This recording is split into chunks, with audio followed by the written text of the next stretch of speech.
Eu cumprimento a todos, um bom dia a todos os presentes, e peço que seja descontado, doutor Sérgio, o que eu queria fazer antes de começar a palestra propriamente dita. Uma homenagem ao presidente Fernando Henrique Cardoso, de quem eu fui assessor, um dos maiores estadistas que esse país já teve. Se nós conseguimos vencer a inflação, se nós conseguimos uma estabilização econômica, foi o governo de Sua Excelência. E eu queria, por isso, fazer a homenagem entregando ao presidente a medalha dos 70 anos do Tribunal Superior do Trabalho, comemorada recentemente, e o livro dos 70 anos do TST.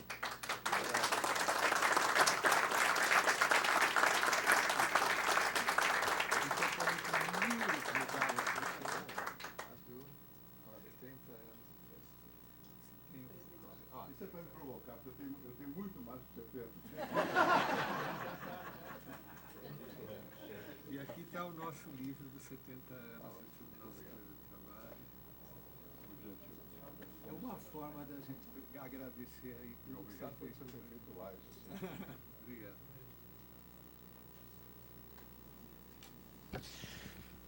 Pronto, agora eu posso abrir o cronômetro? Agora pode abrir o cronômetro, 20 minutos. Então, cumprimentando o doutor Sérgio aqui presente, presidindo essa mesa, o professor Hélio, o doutor Ricardo Patá, professor Ives Gandra, o professor Ney Prado e todos os que estão aqui presentes. Eu vou tentar, de forma assim, bastante gráfica, mostrar ou tentar responder algumas perguntas que todos nós fazemos a respeito da reforma trabalhista. Eu conversava ontem com o ministro interino da Justiça, Dr. Levi, e brincávamos assim, os problemas que ele tem que resolver hoje e os que eu tenho que resolver no meu tribunal. E chegamos à conclusão. Se o Ministério da Justiça, o Brasil não resolve seu problema de segurança pública, e se o Brasil não resolve a sua questão trabalhista, a reforma trabalhista, o não resolver a segurança pública, nós estamos indo rumo à Colômbia.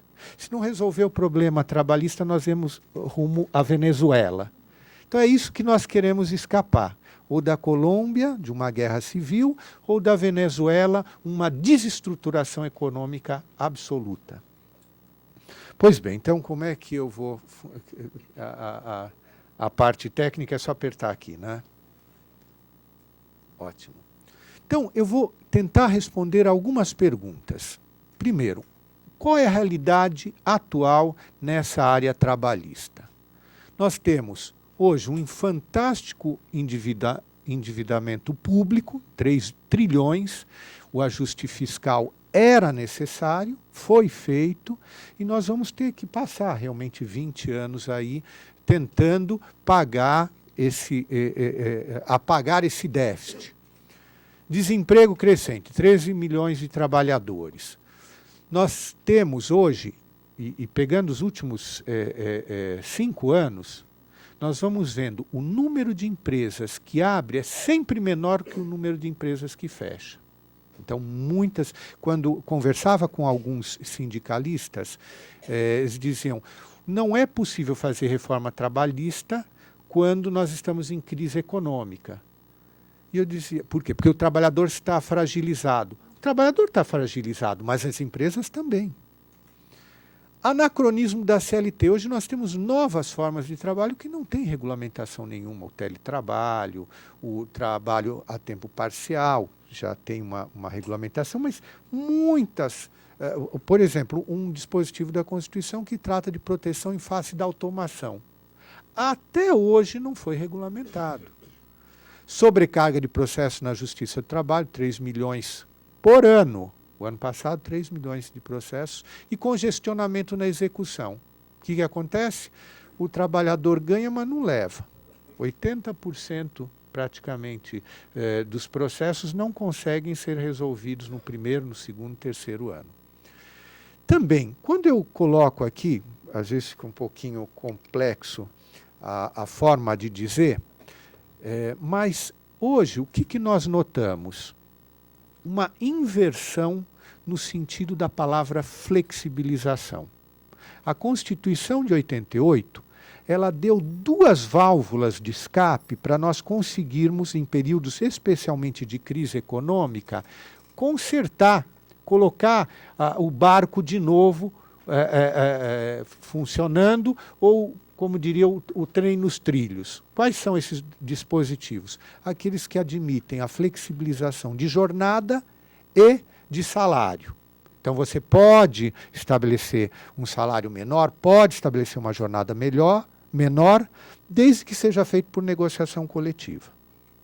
Hoje, o que nós vemos? Uma inversão do sentido, através da jurisprudência da Justiça do Trabalho, uma inversão nesse sentido constitucional da palavra flexibilização, em que não se admite a via negocial, ou seja, tudo quanto é acordo coletivo, convenção coletiva, a Justiça do Trabalho vai anulando, dizendo: aqui o direito é indisponível, então não é possível a negociação. Quando é possível a negociação de salário e jornada? Mas, ao mesmo tempo, o que nós vemos? O ativismo judiciário hoje chegou ao cúmulo de, a partir de princípios genéricos, processuais, de direito material, criar normas contra a lei. A lei diz uma coisa, a justiça vai dizer outra. O saudoso ministro Theory, quando nós comemorávamos os 70 anos do TST, ele foi dar uma palestra no finalzinho do ano passado. E minha irmã estava presente. Uma das coisas que mais nos chamou a atenção foi o começo da palestra dele. Ele começou a palestra dizendo o seguinte: eu vou falar sobre princípios constitucionais. E o ministro Eros Grau, quando ministro do Supremo Tribunal Federal, ao se aposentar, foi atualizar um livro dele sobre princípios do processo. E mudou o nome do livro. Disse: Princípios Constitucionais do Processo, entre parênteses, por que tenho medo dos juízes? Por quê? No momento em que você utiliza princípios no lugar de lei para estabelecer alguma obrigação de conteúdo econômico concreto, um juiz vai dizer uma coisa, outro de outra. As formas são as mais variadas possíveis. O que acaba acontecendo? Insegurança jurídica absoluta. Por isso ele dizia, nós temos que ter muito cuidado com o ativismo judiciário. Então esse é o mapa do que acontece atualmente. Os fins, o que nós queremos? Nós queremos, basicamente, todos nós concordamos, desenvolvimento econômico e social, harmonia nas relações trabalhistas entre patrões e empregados, que haja capacidade produtiva e competitiva das empresas, que haja uma proteção real do trabalhador, que haja uma empregabilidade maior, que nós não tenhamos esse índice de desemprego, nós queremos segurança jurídica. Então essas são o que eu chamo as nossas convergências. Todos nós, quer dizer, quer seja mais à esquerda, quer seja mais à direita, todo mundo concorda com isso. O problema são o quê? Os meios, como chegar lá. Aí começam as divergências. Eu, por exemplo, sempre nesses slides, né, Sérgio? Quando eu colocar em cada uma apresentação, a primeira ideia é aquilo que eu penso, a segunda é o contraponto. Eu entendo que o meio para chegar a isso é prestigiar e estimular a negociação coletiva. Mas há quem entenda que se deve ampliar o conceito de indisponibilidade de direitos. Cada vez dizer, olha, isso aqui não se mexe, não se mexe, não se mexe, não se mexe. Você cria uma rigidez tal que é como aquele capacete de aço que, quando recebe a pancada passa para a cabeça da pessoa. Agora, o capacete que é usado na construção civil é um capacete de plástico acolchoado.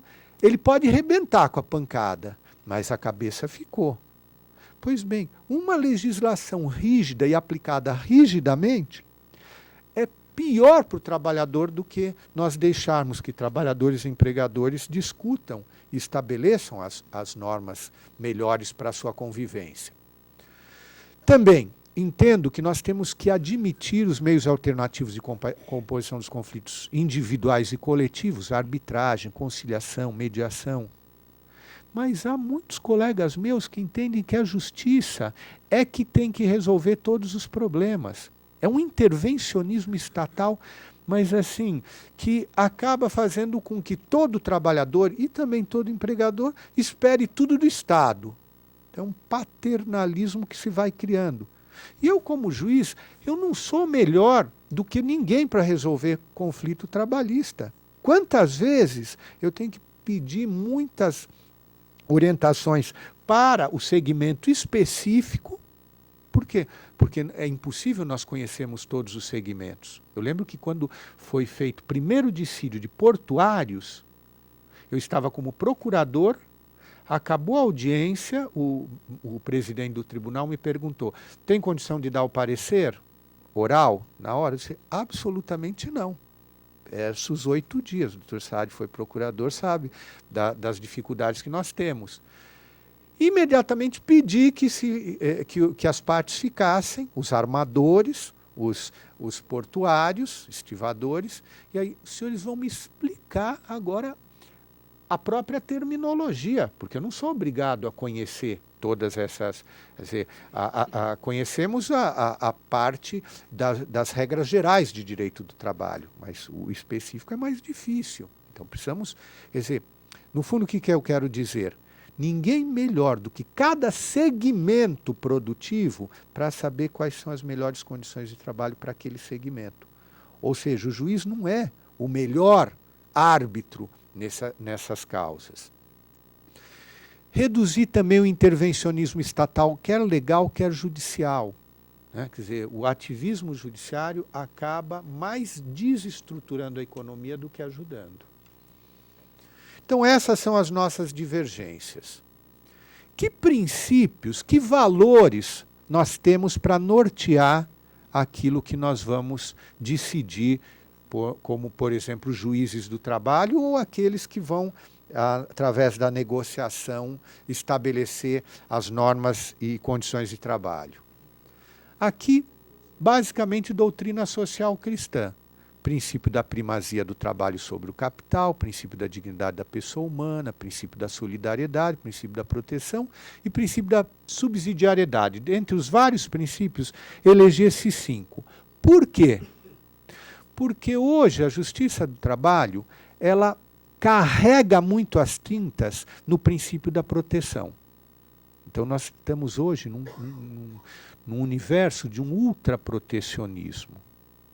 Esquece de conjugar o princípio da subsidiariedade. O que diz o princípio da subsidiariedade?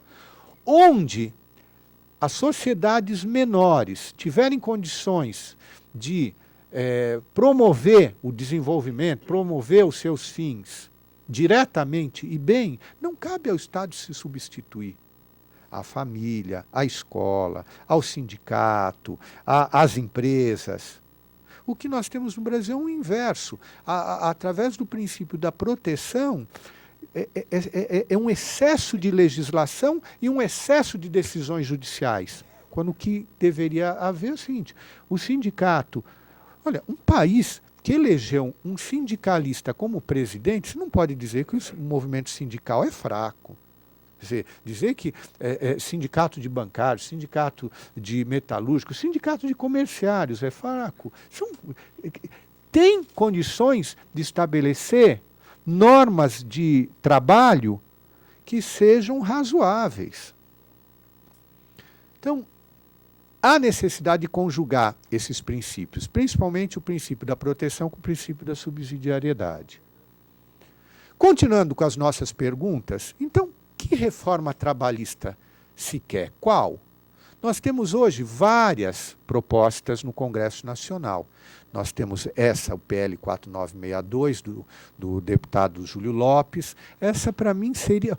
Nós não precisamos fazer uma mega reforma. Basta prestigiar a negociação coletiva. A CLT podia ser só as normas gerais para todos os trabalhadores. E tudo que fosse específico de cada setor, a negociação coletiva entre trabalhadores e empregadores. O governo, no final do ano passado, mandou essa mini-reforma, se não me engano, ontem mesmo foi designado o deputado Rogério Marinho para o PL 6787. Muito bom esse projeto, por quê? O Ricardo estava lá no lançamento. Uma das coisas que mais me impressionou nesse dia foi ouvir presidentes de confederações patronais, presidentes de centrais sindicais, inclusive o doutor Ricardo, todos unânimes que esse projeto tinha um núcleo mínimo de consenso. Aquilo que não houve de consenso foi retirado. Foi retirado. Eu elogiei muitíssimo o ministro do Trabalho, Ronaldo Nogueira, que é um mestre da negociação, porque conseguiu, conversando no diálogo, com muita simplicidade, com muita humildade, né, que é característica de sua excelência. Temos aqui vários, pelo menos 2 projetos de regulamentação de terceirização, o bastante controvertido PLC 30, também temos o do deputado Laércio Oliveira, o 4302, que é antigo, mas que tanto um como o outro precisam ser melhorados, podem ser melhorados. Mas uma coisa nós não temos dúvida, que precisa um marco regulatório para a terceirização, precisa. Não é possível o fenômeno da terceirização, que é um fenômeno econômico irreversível, não dá para acabar com a terceirização, não ter um marco regulatório e continuar baseado numa súmula do TST, que é a súmula 331. Também, recentemente, o senador Ricardo Ferraço lançou esse PLS 218, trabalho intermitente. Quer dizer, são vamos dizer assim, projetos de lei que estão aí concretamente para serem debatidos, discutidos, aperfeiçoados e aprovados. Algum deles, pelo menos algum de terceirização, algum de prestigiar a negociação coletiva, de tal modo que nós possamos empregar mais, possamos harmonizar melhor as relações trabalhistas. Pois bem, continuando, né, as nossas perguntas, o que? Então, o que contém esses projetos? Né? Vamos pegar especialmente o projeto da mini-reforma que o governo mandou. Né? Admitir flexibilização das normas trabalhistas mediante negociação coletiva com vantagens compensatórias. Essa foi a experiência que eu tive durante 2 anos na vice-presidência do TST. Consegui, em 2 anos, praticamente, a doutora Márcia é testemunha, 2 anos nós conseguimos conciliar praticamente 100% dos dissídios coletivos de âmbito nacional. Olha, se muitos dos senhores aqui conseguiram, nos anos de 2014, 2015, viajar de avião, sem parar, sem ter greve, foi o trabalho silencioso da Justiça do Trabalho. Quer dizer, greve montada, já para estourar, nós chamávamos as partes, passávamos um dia inteiro negociando com aeronautas e aeroviários e depois as companhias aéreas, tanto as grandes companhias como táxis aéreos. Então, temos, e o princípio que nós implantamos em todas essas negociações foi o princípio da vantagem compensatória. Não dá para dar para o trabalhador a variação integral da inflação, não temos porque vai ter impacto na economia, dá uma vantagem compensatória. E às vezes era um abono aqui, era o vale alimentação ter um reajuste um pouquinho maior. Né? Teve categoria, por exemplo, dos aeronautas, era conseguir, gozado, era conseguir que o apartamento em que eles ficassem, cada um pudesse ficar no seu apartamento, não tivesse que dividir apartamento. E acabaram, as companhias entenderam que era mais barato dar isso do que uma recomposição completa da inflação. Ampliação do tempo dos contratos temporários e tempo parcial. Uma das coisas que, se você quer realmente combater desemprego, Se o trabalho temporário, fulano daqui a um ano vai estar desempregado, dá um tempinho a mais. Então, admitir essa fórmula. Marco regulatório para terceirização, a admissão da arbitragem para dissídios individuais desafogaria fundamentalmente a justiça do trabalho, valorização das comissões de conciliação prévia. Uma das propostas da reforma é regulamentar o artigo 10 da Constituição, representante de empregados em cada empresa, com capacidade conciliatória. Desafogaria a justiça do trabalho. E muitas vezes, o que mais pesa sobre as empresas? Quando há a multiplicação de ações, você fica com aquele monte de ações e ainda correndo taxímetro de juros e correção monetária, quando chega no final da conta, a empresa não tem como pagar, fecha. Quem? Reforma trabalhista. Essa pergunta também é muito importante. Por quê? Hoje nós temos uma disputa, praticamente, entre Congresso Nacional e Supremo Tribunal Federal. Quem vai fazer a reforma trabalhista? Não, fica contigo. Não, fica contigo. Quer dizer, o Congresso não consegue aprovar até hoje nenhum desses PLs, muita briga, tanto que o PL sobre terceirização foi aquele, né, uma briga dessas que moveu, né, teve passeatas, tal, foi a fórceps que passou de uma casa para outra. E não sabemos se vai terminar esse projeto. Então, o que acontece? O Supremo Tribunal Federal hoje tem dois temas sobre terceirização de repercussão geral, o tema 725 e 739. Basta o Supremo dizer o que pode ser feito em termos de terceirização, não precisaria a lei. Mas o Supremo não se sente à vontade, por quê? Porque seria ativismo judiciário. No meu modo de ver, o melhor seria mesmo o Congresso Nacional, porque daí pode esmiuçar. Aqui, como o tempo é escasso, eu não vou esmiuçar os cases que eu coloquei aqui. Mas cada um desses temas, aqui banco postal, plano de saúde e correios, horas em itinerário, horas extras em bancos, caminhoneiros, se nós formos pegar cada um desses casos, dependendo da solução que o Tribunal Superior do Trabalho der, você quebra o Brasil. Banco postal. 10-10 estava empatado, 10 ministros num sentido, 10 ministros no outro, eu desempatei como presidente. Se prevalecesse a corrente dos que entendiam que quem é correspondente bancário tem que ter jornada de 6 horas, 1000 cidades brasileiras, 1000 municípios brasileiros deixariam de ter o sistema bancário, serviço bancário. Por quê? O banco não vai botar agência nesse município.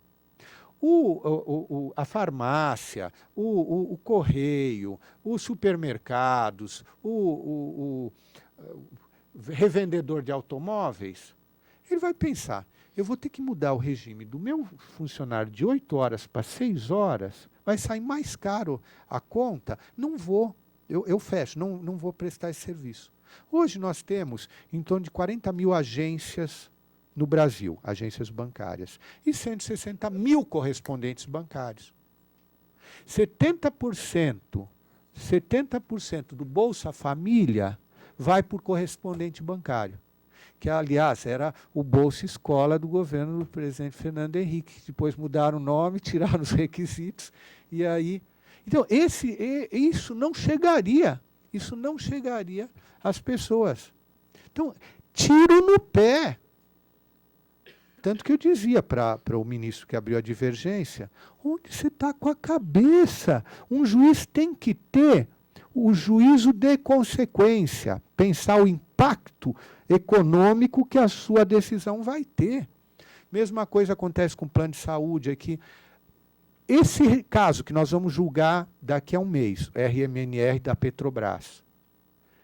Esse, dependendo da solução, nós quebramos a Petrobras. Dependendo da solução que for dada, se quebra a Petrobras. Então, conclusão, quando a reforma trabalhista? Eu acredito que o ministro do Trabalho, chefe da Casa Civil, quando dizem que vão tentar terminar nesse primeiro semestre, eu acho que é possível. Que é possível, doutor Ricardo, nós chegarmos a um consenso, né, entre patrões e empregados sobre esse mínimo, mas principalmente em cima da negociação coletiva. Segundo semestre ficaria a reforma previdenciária. Agora, algo que não podemos fugir, quem sabe em 2018, até agora não está sendo discutida, é a reforma sindical. Acabar com a contribuição sindical, acabar com a unicidade sindical e um regime de concorrência em que vão existir sindicatos reais. Em suma, eu concluo, temos que fazer a reforma, não podemos fugir da reforma, crise econômica não é desculpa para não fazer reforma, é até o motor e o principal estimulante para que se consertem as coisas. E, no meu modo de ver, a reforma, o pilar principal é prestigiar a negociação coletiva, diminuindo o intervencionismo estatal. Então, no meu modo de ver, para um Brasil maior, um Estado menor. Muito obrigado.